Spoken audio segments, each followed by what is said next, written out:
the left in the United States have really lost their minds, and Trump needs to do something about it.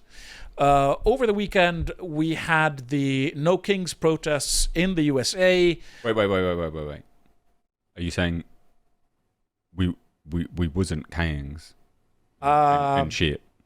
Yeah, I'm not going down. I'm not going there. Thanks for that.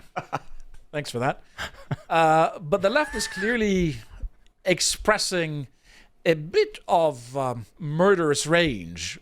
So this guy wants Trump shot, essentially, and demands better snipers. This gentleman here says that ICE agents need to get shot and wiped out. Oh, madness, isn't it? It's absolutely madness how absolutely... Are they allowed to incite murder like that in America? No. Like outright incitement to murder, Yeah. I think that crosses a line. So it's really up to the feds to decide. It's not free speech. They're just so repugnant, aren't they? They're just so nasty. I'm sure you're going to like them more when you watch this dance. Oh. Please.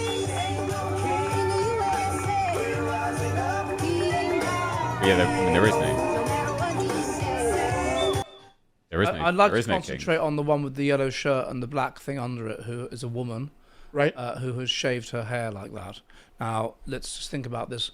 What are you doing when you do that? Basically, it's kind of like aposematism. It's making yourself ugly and startling in order to say to people, I am dangerous, stay away. Right. Except like a wasp, but it's not a wasp, it's a hoverfly. Yes. She's not dangerous. She just wants people to think she is because she's neurotic and she fears people. Secondly, why would you do that? Why would you make yourself ugly like that? It's like expressing externally how you feel about yourself on the inside. Yes. And thirdly, it's kind of like what I was saying earlier, borderline personality. They self-harm to draw attention to themselves and to feel in control of themselves. So if you feel, well, it crosses over with narcissism quite strongly. But if you feel that you're ghastly, then one of the ways that you deal with it is by controlling the ghastliness, by saying, I'm ghastly because I want to be ghastly, Yes. not because I am ghastly. And that's what she's done. She's shaved her hair off. It's self-harming. It's drawing attention to herself. And it's a way of controlling her negative emotions about herself. And so that's exactly what I would expect.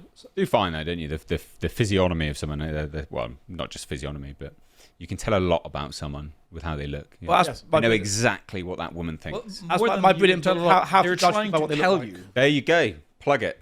My book, How to Judge People by What They Look Like, goes into some detail on this. AKA physiognomy checks And out. you have another book that just came out? Oh, well, that's just come out. Yes, that's called The Genius Under House Arrest, The Cancellation of James Thompson, which looks James at how... Watson. Sorry. That's James Thompson's colleague of mine. So that again. Oh, no, we're live! Genius Under House Arrest, The Cancellation of James Watson. And that looks... Although James Thompson is very clever as well. It's not under house arrest. And that looks at that looks at how we've become anti-genius because of the way in which feminine values of basically of equality and harm avoidance have taken over society and trumped even a belief in truth. Mm-hmm. It's a really good book. I just read it. It's really excellent. I recommend you read it. But the No Kings riot really didn't go very peacefully. The media claimed that it was mostly peaceful. As usual, it in didn't. Oregon. And as usual, Peaceful place. Seattle and Oregon were the centers of violence. They got pepper sprayed as they were attacking ICE. They're doing their best to basically make ICE unable to operate, thereby forcing the state to accept the open borders of Biden and their consequences. And there's a lesson here for the West because when the time for deportations comes, these dysgenic leftists will pretty much do the same exact thing all over Europe. Yeah. And I would argue that Britain, Spain, France are especially vulnerable because of the power of the lunatic left in those countries. So we're going to see more of these scenes here. And this was what makes it so important for Trump to resolve the issue and to actually force these guys to back down. Here, this guy is walking around saying, would you like to kill Nazis with me? Where are the Nazis? Sorry? I don't know. No, that's interesting because they term their enemies Nazis. Yes. Oh, yeah. Which their enemies are not. Yes. and then argue that you should kill Nazis. Yes. But so it's in a very covert and manipulative way. They're basically via that process, and there's plausible deniability. Yes. Saying kill these people. Oh yeah. Yes. Absolutely. People. Absolutely. Absolutely. So it's inciting murder. I mean, this guy sort of puts out a video about how it actually operates from a communist directive in 1943. And basically, the communists were, since the 40s, saying that the way to label anybody who disagrees with you is to call them a Nazi or a fascist. And as you keep on repeating this allegation, it becomes entrenched in the mindset of the populace so that violence becomes more palatable against these kinds of groups. So this isn't an original tactic. It's amazing though, isn't it? How it's because I mean that's gone now. Yes. No one cares about being called a Nazi. No one cares about being called a fascist. Like it's the same as no one cares about being called a racist. Like yes, it's done. It's played up. You've had your fill. Yes. Right. Those vouchers are all used up now. Right? Pretty much. All the guilt's gone. It's fascinating that it managed to take a hold for as long as that. Yes. Absolutely amazing. Absolutely amazing. Incredible stuff. And the problem with... Sorry, just to counter it again, counter myself, not counter myself, but to add a little bit more. We're so hung up on this mid, the mid 20th century. Yeah, mid 20th century nonsense, and the constant banging on about it. It's insane. Sorry, I can't. I mean, it is very much today. the foundational religion of these groups. Crazy. It's portrayed as, and it kind of was, a turning point in history. Yes. And there's an extent to which there's before, it's been politicized obviously, but there's before and after World War II. Yes. As you say, it's foundational. Yes. World War II and various things about it are the foundational mythology. Yes. Of the post-World War religion. Yes. And you can't have a rational debate even over something like Churchill. Yes. Try doing it. What AA calls the boomer truth regime is very, very strong. People that are otherwise sensible find it difficult to cope with the idea that Churchill was obviously a psychopath who played his part in bringing about World War II. And this is true. And he was funded by people that wanted a war. Yes. But we can't talk about that. I think that what we must talk about is a couple of things. One of them is that it was the communists who won World War II and won also in the West. And that we have been in the West living under some kind of idealization of communism for quite some time. And now it's becoming more and more open. And the communists are increasingly allying themselves with the Islamists who will, A, destroy the West in its entirety, and B, turn on the leftists and murder every last one of them when they get power. Are you proposing or stating that Islamists don't play nice with communists? Are you saying that? Do they? Yeah. Do they maybe betray them? Is there any? I'm saying history that of that they anywhere? murder all of them. Yes. Well, I don't think. Yes. Someone should tell Zach Polanski that. Well. There's a lot of things to be... Someone should tell a gay Jewish man what Islamists do. I think we're bleeping that out, yes. He's a gay Jewish man. Yes. These are temporary coalitions. And when the coalitions are... for example, we have weird coalitions among conservatives at the moment. Yes. We have coalitions of traditionalist conservatives and feminists who are trans-exclusionary. Yes. And that coalition is unstable. Yes. And eventually that coalition will come apart. Yes. And it's the same on the left. You have a coalition at the moment between the communists, the white, the self-hating whites, as it were, yes. and woke, including homosexuality, transsexuality, and Islam, yes. which strongly condemns those people. And you can't point it out. In one of the sort of manuals of the Muslim Brotherhood... You're not allowed. In one of the manuals of the Muslim Brotherhood, they explain clearly that they want to ally with forces that would help them destroy the West from within. And they were speaking about that since 1991, I believe. And they'd had that idea for even longer. So this is not new at all. But I wanted to get back to this issue of Trump and dealing with these groups. What's happening is that these guys get arrested, but then they get released. And what do they do the minute they get released? They go back to conducting new attacks. Catch and release. So it's not just that they are getting more violent, it's that the state really isn't doing anywhere near enough. And they're getting more organized, and they're becoming sillier, getting dressed up in animal costumes to pretend that they're... I don't know if it's a kink. I don't know if it's... I don't know what's going on there, but I thought that was fascinating. So again? Furries. Yeah. If that's what... Well, furries carrying rocks to use them to attack ice. Amazing. And the political leadership, they ask Jerry Nadler, do you condemn attacks on ICE agents? And he says, what attacks? Amazing. This comes a couple of weeks after they had snipers shooting into an ICE facility. Yeah. And accidentally killing the migrants, but that's a different story. But they deny that this is happening. Amazing. Pelosi is encouraging this. What's his name? Chuck Schumer is encouraging this. Gee, look at and that. you see this fatty here. I know their opinion. Hey! You ever heard of Ozempic, you fat ass? And she's sort of bragging about the Charlie Kirk murder. And it turns out it's a school teacher. Ha! Huh. Well, that's hardly surprising as academia is. I mean, full of academia and NGOs are really full of freaking psychopaths.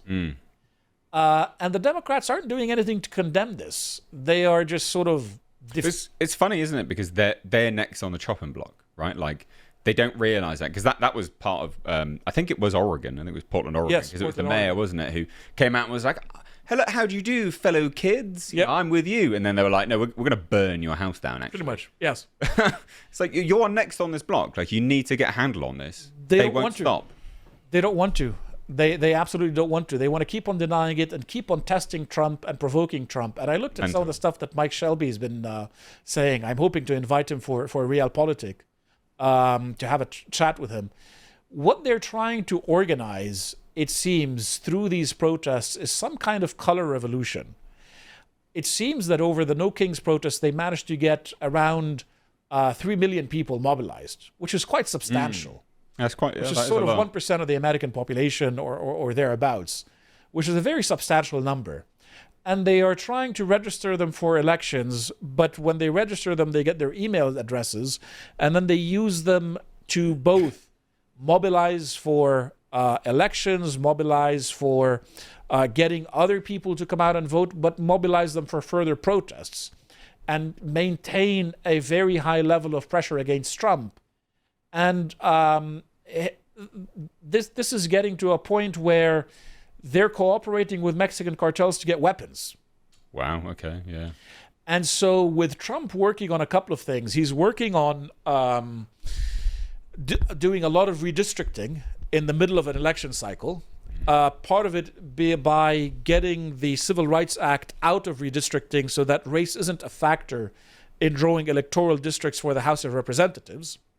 When that happens, the Democrats could lose 10, 12, 20 seats. And they're doing some redistricting within Republican states. And that's going to cost the Democrats a few seats, meaning that they can never control the House again as easily. Plus, the next census is going to exclude illegal aliens, meaning that the representation of northeastern states and western states is going to decline, with the representation of Well, that's just corrupt. flyover country. Illegal aliens on the census and then draw up the electoral system Yes. accordingly. That's incredible.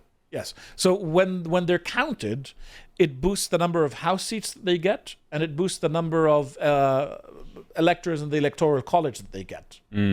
So for the Democrats, keeping the illegal aliens and counting the illegal aliens in the census is important. And so Trump is doing these three things. And these guys are preparing a color revolution and are getting weapons from the Mexican cartels. Oh, yeah, I mean, Meaning that when the midterms happen in 2026, in November 2026, the Democrats are going to come ready with an army that they know is mobilized, with the Antifa and Trantifa and other leftist goons, and with a narrative that says that the loss of the House in 2026 was not legitimate. And therefore, they need to escalate into violence, which is why the political leadership of the Democrats is not in any way condemning the violence, to get to a position where they run into the 2028 elections and they can really pull off some serious escalation. So Trump needs to get on top of this, both in terms of targeting the cartels, but also in terms of not just listing Antifa as a terrorist organization, which is already done, but going after the financiers. And if you dig deep enough into the financiers, you're going to find not just Soros, you're going to find, I will bet, Mexican cartel money involved as well. Highly likely. And if you look at the way in which, for example, Act Blue was able to funnel donations from people's accounts without them knowing it, without them being actually their accounts. So they did this thing where, Ed, you're a 90-year-old whatever living in your home, and then suddenly there are donations going to the Democratic Party in your name. And you don't know anything about them. So they're not taking money from your account, but the donations are being registered to you. Right. So they did that with a lot of elderly citizens behind their backs. And to me, this looks very clearly that this is money being laundered from the cartels. And now they're arming Antifa. It's accelerationism. I mean, there's a level on which this book, Woke Eugenics, on this.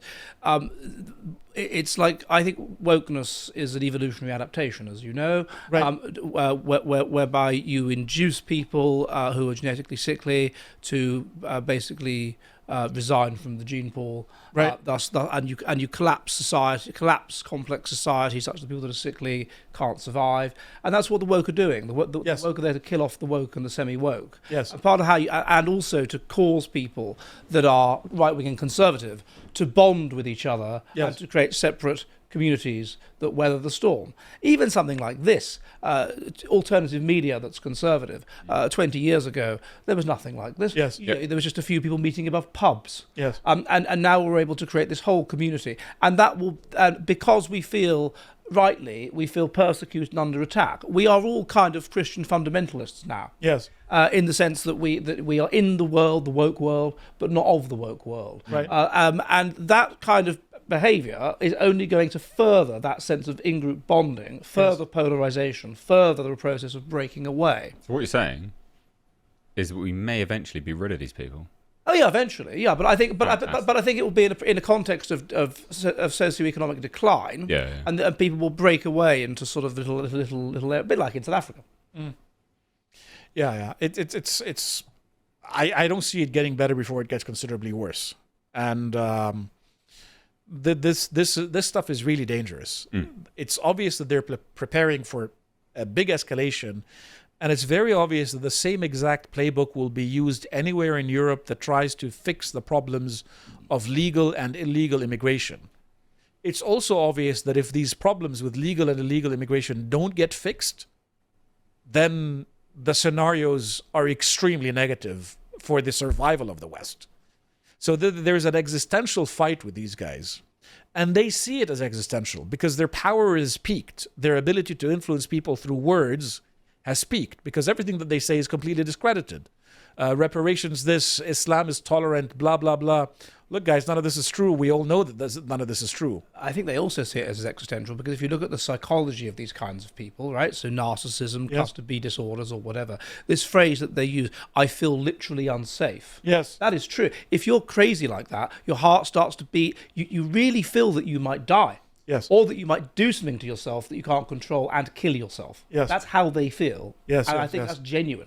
But they often play that out, so you're right. If you would like to watch the full uncut version that is also uncensored, head on over to lotuseaters.com to find out more.